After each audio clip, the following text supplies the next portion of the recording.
大意了。从前以为只不过是几个塞外流民想闹出点小乱子，现在看来，背后阴谋甚巨。今夜恐要成你死我活之事。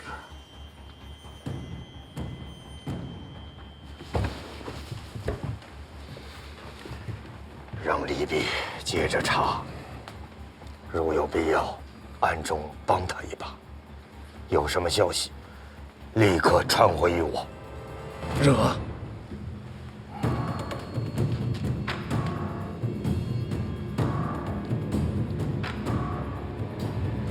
大意了。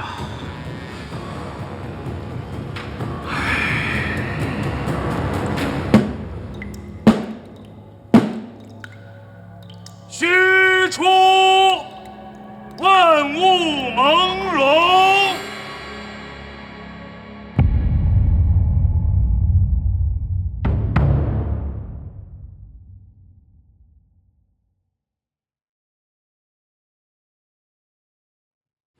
去哪儿啊？去瞧瞧李泌查案查的怎么样了？你见过文然？谁？没见过。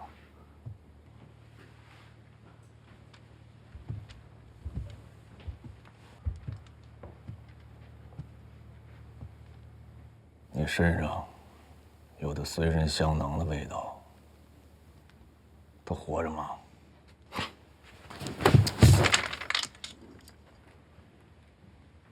别动手啊！他活着吗？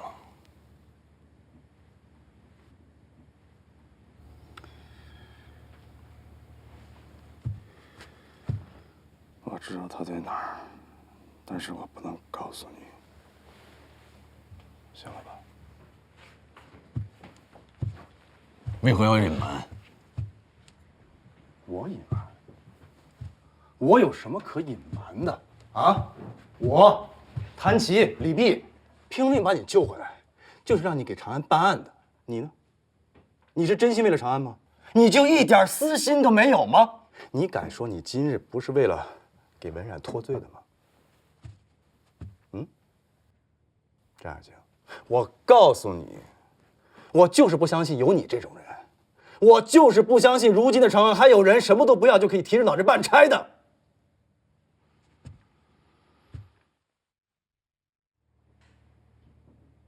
走吧，无话可说了。文无忌死的时候留下一句话，让我好好照顾文然。杀了熊火帮34个人和县尉谭同寿之后，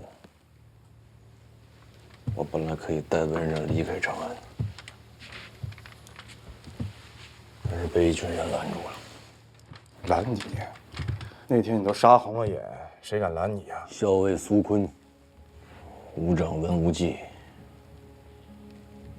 弩手何有鲁南奴子、火长张四郎、步兵张凤儿、段俊俊、牛万寿、白刃陀螺。你说的都是什么人啊？都是第8团的人。阵亡了。文然是替我们220个兄弟活着，圆我们的长安梦。他应该留在长安，看长安越来越好，和长安人一块儿活得越来越好。可笑吧？这就是我们这些臭当兵的一点点念想，希望长安好。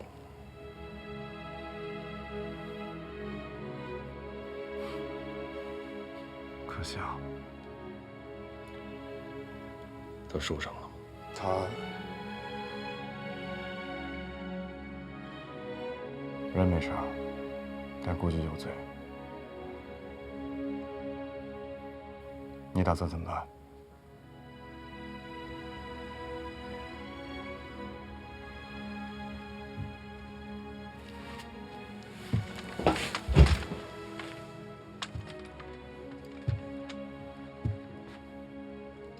给我点时间，我一定查出真凶。查出之后就知道文然有罪无罪。但查出之前，请将文然交于李思成，代为看护。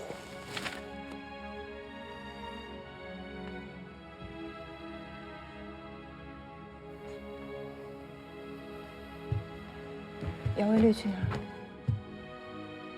我去看看李碧，问出来没有？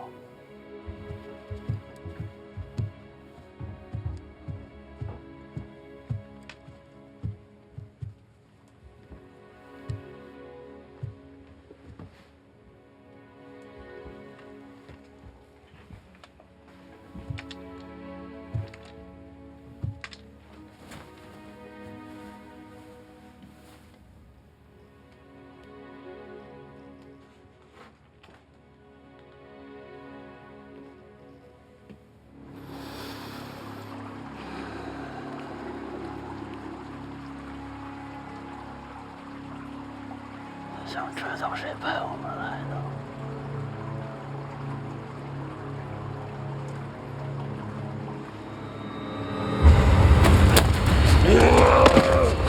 到了那一天，我好好讲给你，李思成。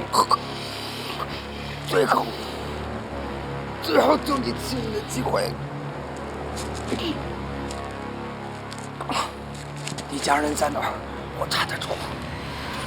周济他们一生，保他们性命无碍，衣食无忧，我做得到。你家人在哪儿？别人也查得出。你家人的脑袋就是他们的工具。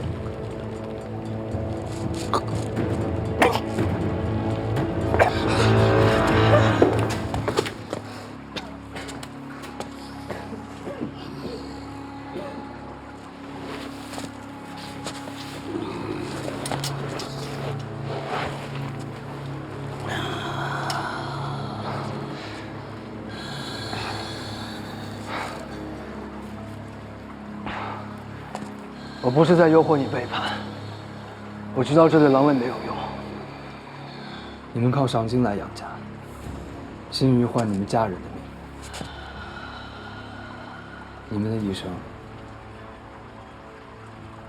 只为你们主人的话而活。我只想跟你聊聊天，听听你的故事，好让你不带着疑惑往生。你们为什么不一开始直接从西市湖上来取得鱼土？那明明比崔六郎更稳妥。万泉寨和火战早已都安排好，为什么到行动当日才让你们匆匆入城？是战士还是诱饵？你们狼卫很可能被另外一拨人利用了，为了吸引静安寺的目光，好让他们趁机运走烽火雷，别有目的。你们的努力和牺牲，都只是为了别人做嫁衣。那又如何？只要长安毁灭了就好。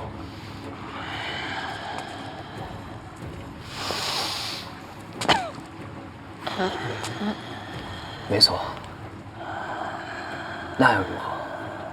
大唐的疆域这么辽阔，长安没了，还有洛阳，还有扬州、江陵、成都，全国15道统领府300余州，你们炸得满吗？你们狼卫才多少人？只要大唐的怒气燃烧到你们家乡，你们狼卫将被连根拔起，你们的亲友将沦为最下贱的奴隶。就算计划成功，也会招致大唐的全力报复。受伤最深的还是你们狼卫自己。你们出力最多，下场最惨，得利也最少。你们的主人在筹划这场袭击的时候，到底有没有认真考虑后果？他是只为图一时之快，还是受了别人的蛊惑？这件事情，恐怕一开始就是有心人在哄骗你们。把狼卫推到前头来冒险，可真是好算计。大唐伤亡惨重，狼卫覆灭，而他们躲在背后，毫发无伤，赚得盆满钵满。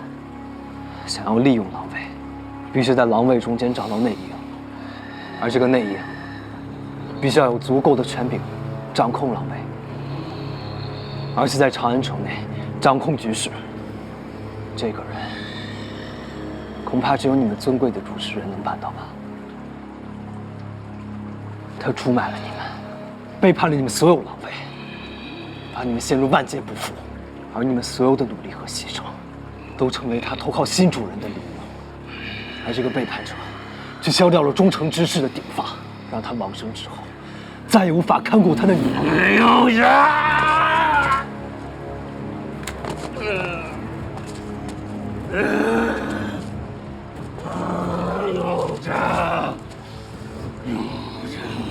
送你们进长安的人叫右差，他在哪儿？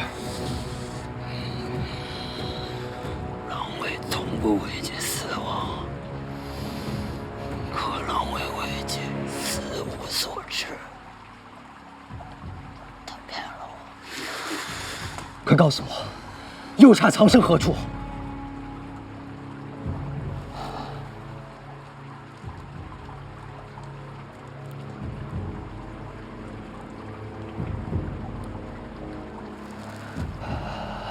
天上的星星看不见我了。我李泌对天起誓，一定将你的项链，还有你的魂魄，一起送返你的家乡。为了你的名誉，为了做这串项链的人，回答我，右差在哪里？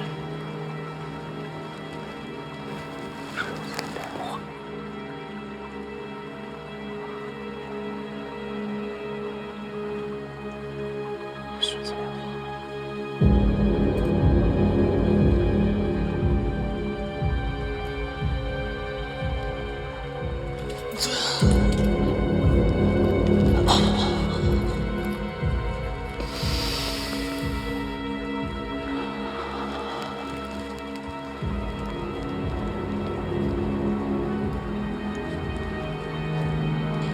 其实，你也和我一样。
人呢？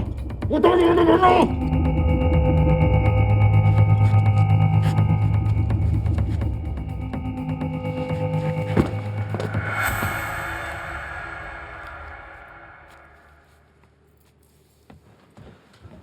你听闻过十字莲花吗？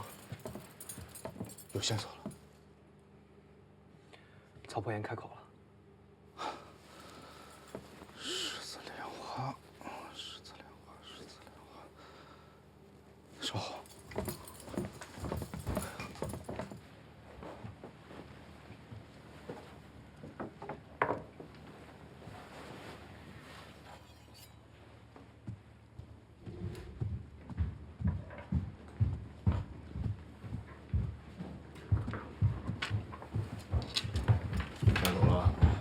开口了。人跑了，谁跑了？你自己跟他说。我就静安寺守着，省得有小伟再来找麻烦。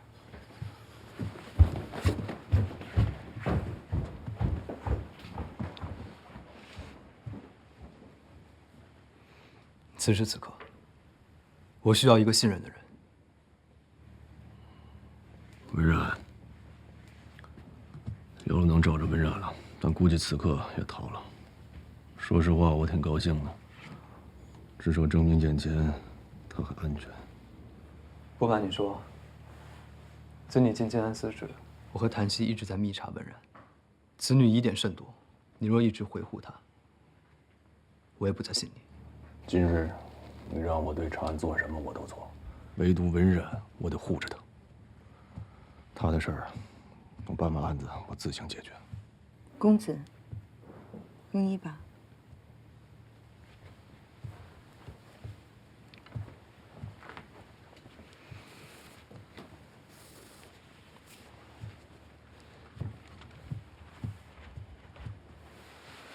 文然有那么重要吗？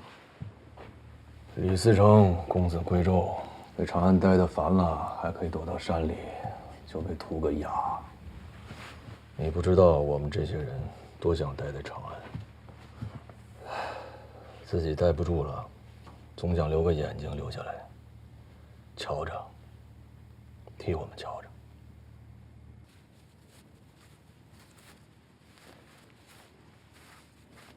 你去拿点油水，张队需要休息。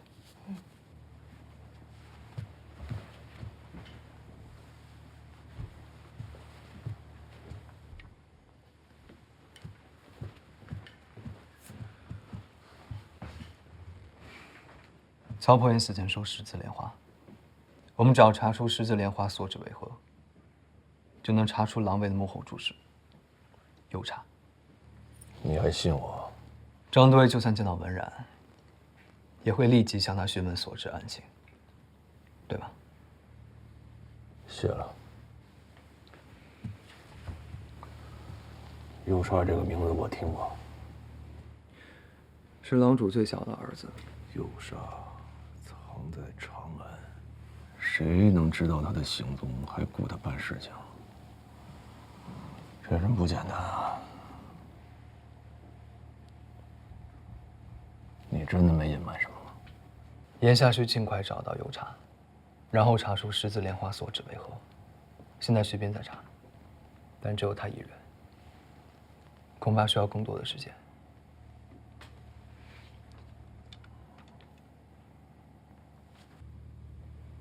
我信你，你也要信我。我们再来复盘一下狼卫的行动。你多久没休息了？不过2日而已。本官常年辟谷，还算熬得住。我劝你打个瞌睡，我一直绷着，身体吃不消。不成，根本睡不着。这2天来，我只要一闭眼，就害怕自己睡着以后有大事发生，来不及处理。你不是修道的吗？心应该大点啊！道心孤绝，讲究万事不盈于怀。可今日长安多少性命都操之过手，又怎能真的置之不理？天地不仁，以万物为刍狗。可惜我修不到这个境界了。那你怎么当宰相呢？你也别说我，你不是武尊阎罗吗？你手怎么受伤了？在阁老处还有一个安庄兄弟丢了性命，赔罪给他。既是阎罗，就应该懂得，为救一传人性命而杀一人，是大局为重，何罪之有？又赔什么罪呢？都还没有修到火候，不过这样也好，有人味儿。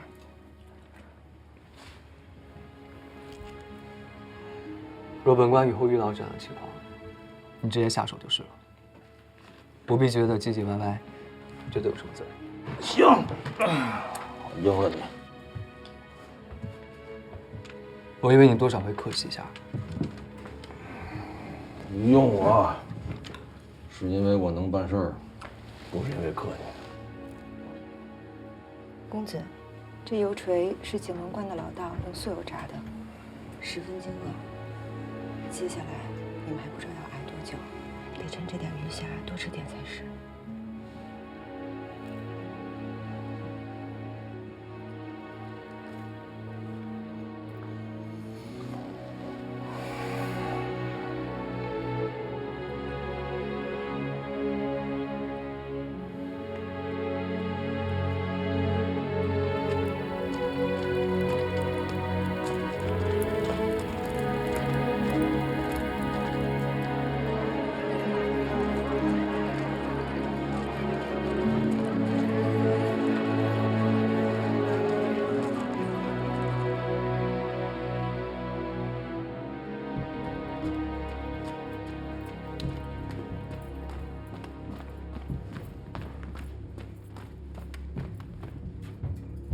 查到了，查到了。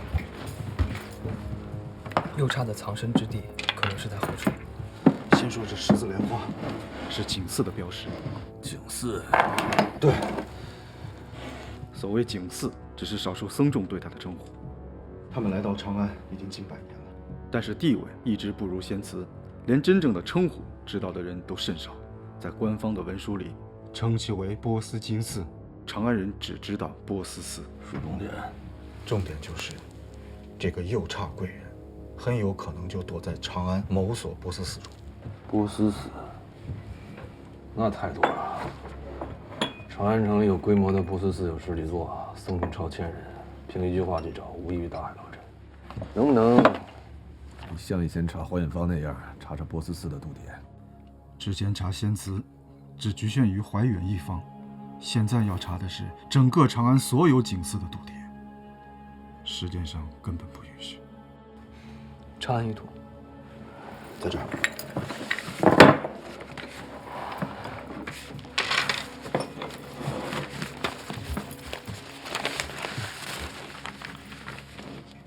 今日狼尾出现的地点，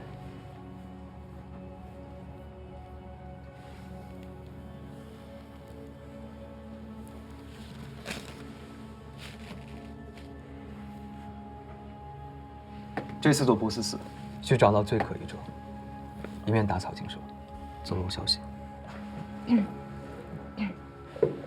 你想说什么？有什么想法就说出来。你本来也不只会端茶倒水、熏衣服。这里没有杂人，谭琪有想法直接说吧。谭琪觉得这4座波斯寺都不是。如果是我想设局骗人，设局的地点一定离我真正的居所远远的，绝对不会让施主在事后查到。事态紧急，没有的话不必说。那你觉得在哪儿呢？公子，谭琪想起一件旧事，当初咱们静安司草创之时，地点几经改易，最后定在了光德坊。同方还有京兆府，便于暗度调阅。西临西市，可以监控湖商；北接皇城，随时联络宫中；东连朱雀大街，易于调动兵力。在这里坐镇，公子方才能掌握大局，指挥机宜。所以谭琪觉得这右叉会不会跟我们有同样的想法？定会选一个既不引火烧身，又能消息灵通的地方。谭琪聪慧，那个右叉贵人就在背后指挥协调，一方面控制狼尾，一方面联络收买他的神秘势力。对联络的要求极高，但他没有望楼系统，必须选在一个四通八达的地方驻留。有了，义宁坊，长安最西侧的北端，西北有开元门，西南有金光门，正南是西市，皆是胡商出入要地。有任何风吹草动，登高可窥。坊北当面一条横道，乃是长安六街之一，直掠皇城而过，与朱雀大街恰成纵贯长安的十字，交通极为方便。无论是从藏身还是联络角度，邮差一定会选择这里。穆局长，你即便进得去，面对数百僧众，咋查呀？谭琪姑娘借我一用。谭琪眼光敏锐，心细如发，像你一般的人，一定能帮上忙。你愿意去吗？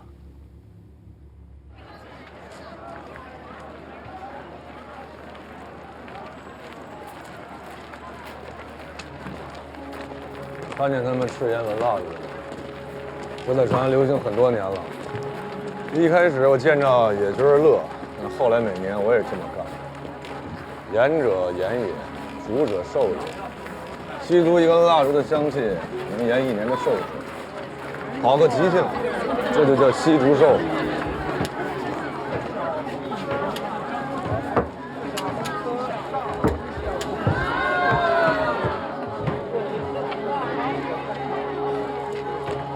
走了，我吸了这么多年，也没什么鸟用，不能让他们也再吸。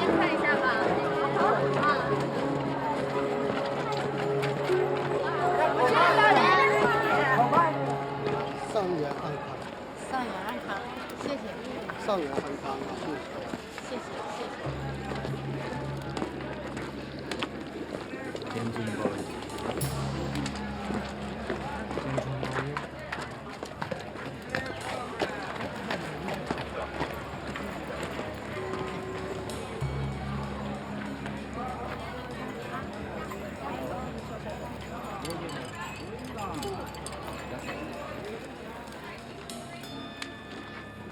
要找主事查度牒呢。也不知道邮差用了什么把名，度牒牌查不到了。一会儿呢，我倒是有个主意，看你本事了。什么本事？两位上士可愿陪我识字，说我出府？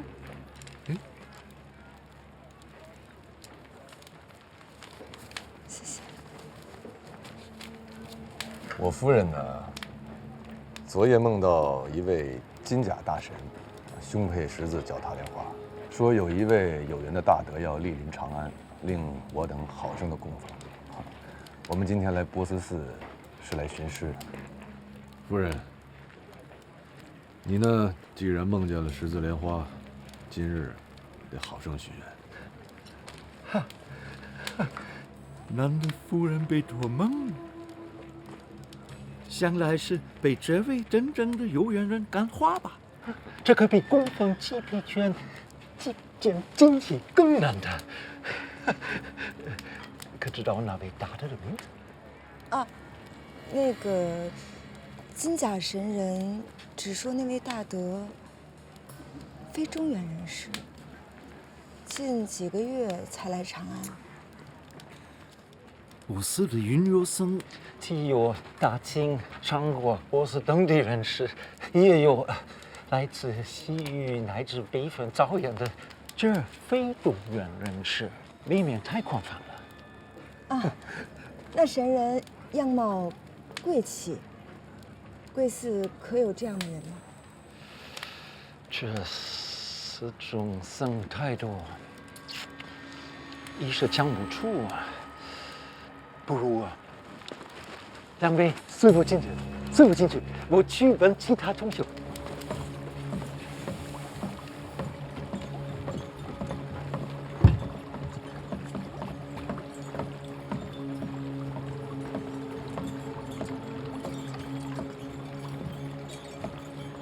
人找到了。他没死。长明坊里记有几个收集物证的唐军，我给宰了。你凭什么确定他没事？齐正元临死前说见那个姑娘从那里离开。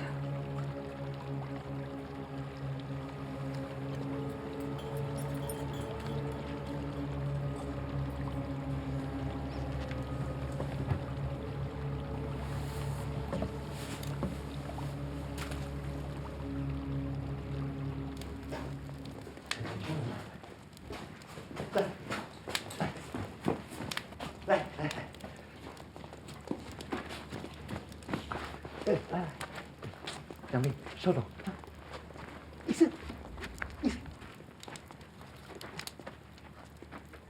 哪里来的山主？那位山神来寺中是人呐。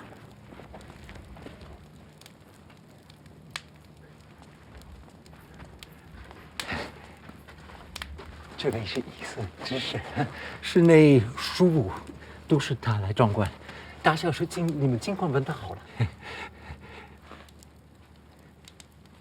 请坐吧，哟。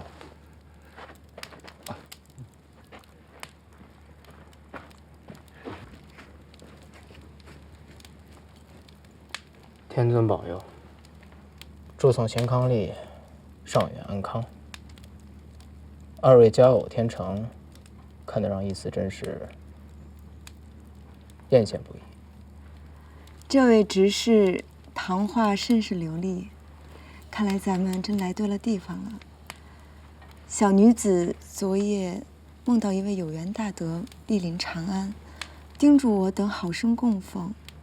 我夫君看我心诚，特带我四方寻找，到执事这波斯寺已经是第5家了。不知最近可否有一位刚刚来访的西域长老？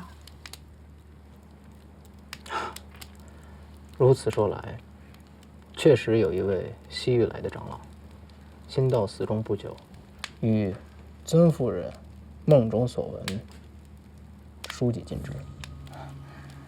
我等慕道若渴，可否请执事引荐一下？诚如遵命。不过，这里是大秦锦司，不是波斯寺。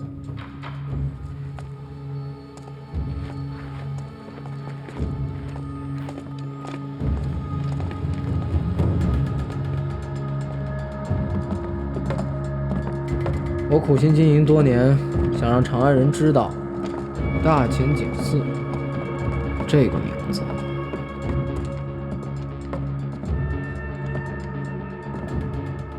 长安太大了，也许好的东西太多，长安人见过的太多。我每日努力，知我嗣者仍甚少。我们也是长安人，既然来了，景僧不是你不济事。好教两位知，一切筹谋莫非天定。我自知近日并无功德，不该得二位眷顾，只是不知二位是如何得知必寺的。我对菩萨发大愿，山梦就来寻我。既是真神，则护无芥蒂，是不是这个意思啊？妇人高见，我想的小气了。敢问执事，所说的那位西域长老身在何处呢？这边请。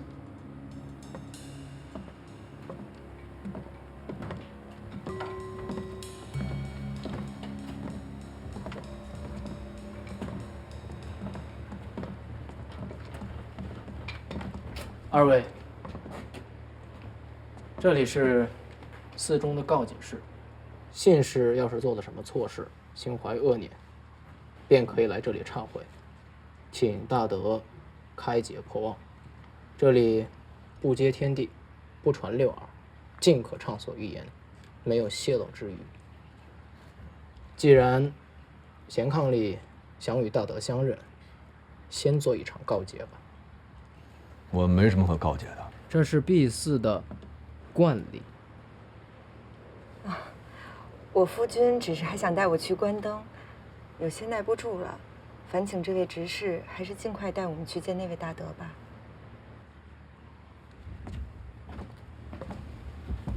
二位，还是先在告解室稍坐片刻，我这就请他来。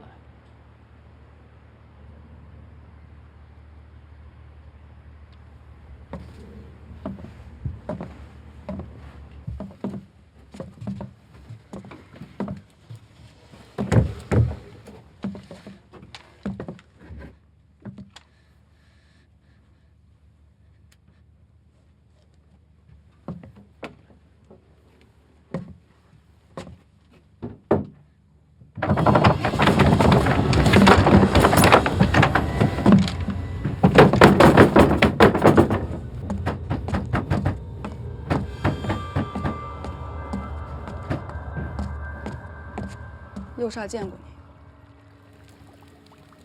抓紧时间休息。他只认钱，靠不住。已经安排人去处理了，你不用担心。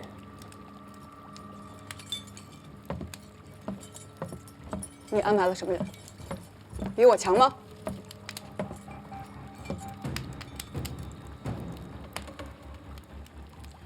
知道我为什么给自己起名字叫于长吗？因为于长剑刚柔并济，阴狠歹毒。你希望你就像那于长剑一样。于长剑乃宝剑之首，我才是对你最有用的人。你为何还要安排别人？安排了什么人？他们只杀人，不失手，不泄密。他们靠不住。姑娘回来了。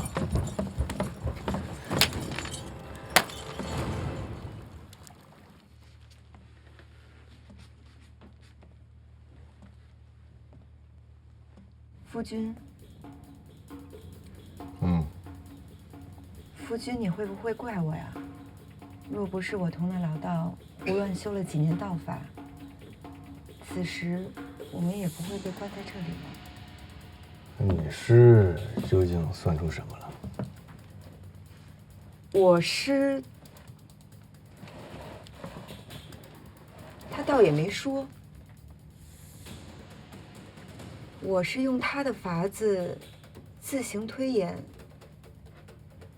推出来今日此寺将会有大劫。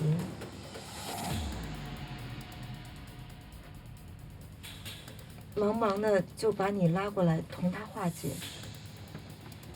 倒是被别人给关了起来。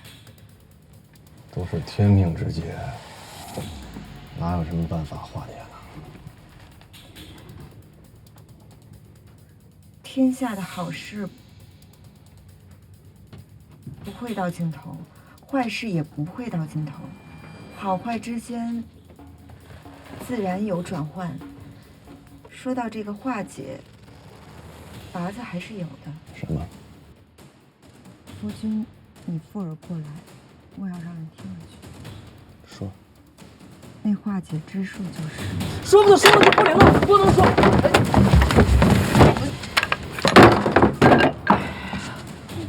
我司究竟有何劫难？如何解决？速速告知。为何关我们？因为我长得好看。你再胡说一句，我在你脸上割一刀疤。我从小被人看多了，不胜烦忧，就总猜测人心。你看我这双眼睛。你们入寺时说话间彼此偷望，明明互相仰慕，又不想让对方知道，哪里像什么夫妻？你二人冒充夫妻闯入敝寺，究竟意欲何为啊？我身为锦寺执事，生活护寺之中，要是有奸人冒量入寺，不查个清楚，岂不成了尸位素餐之辈？所以才将你们两个人关押此处。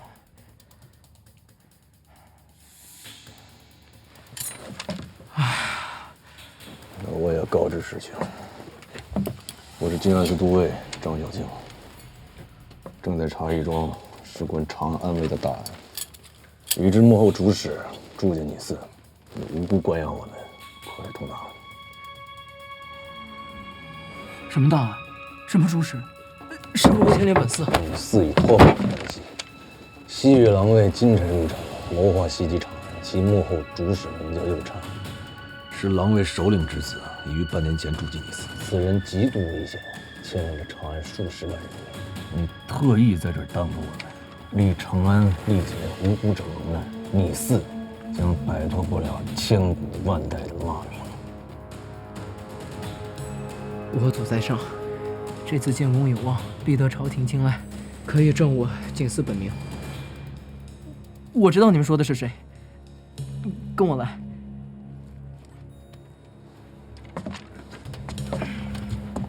跟我来，这边走。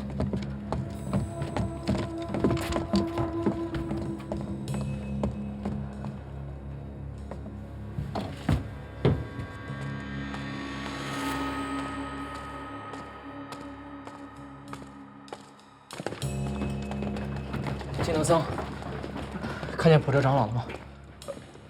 方才还在此住啊，随着我们将西式起火者相进来。他住哪个房间？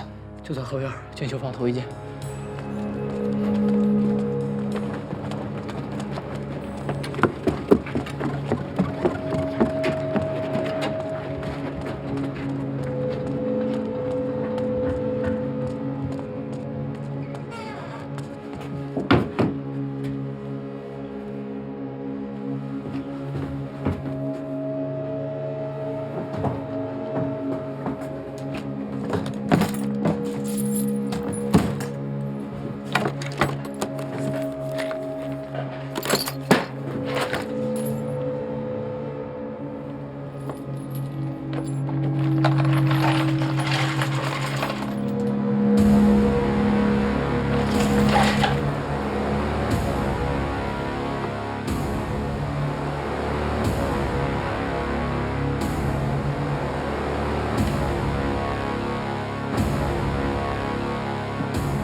长。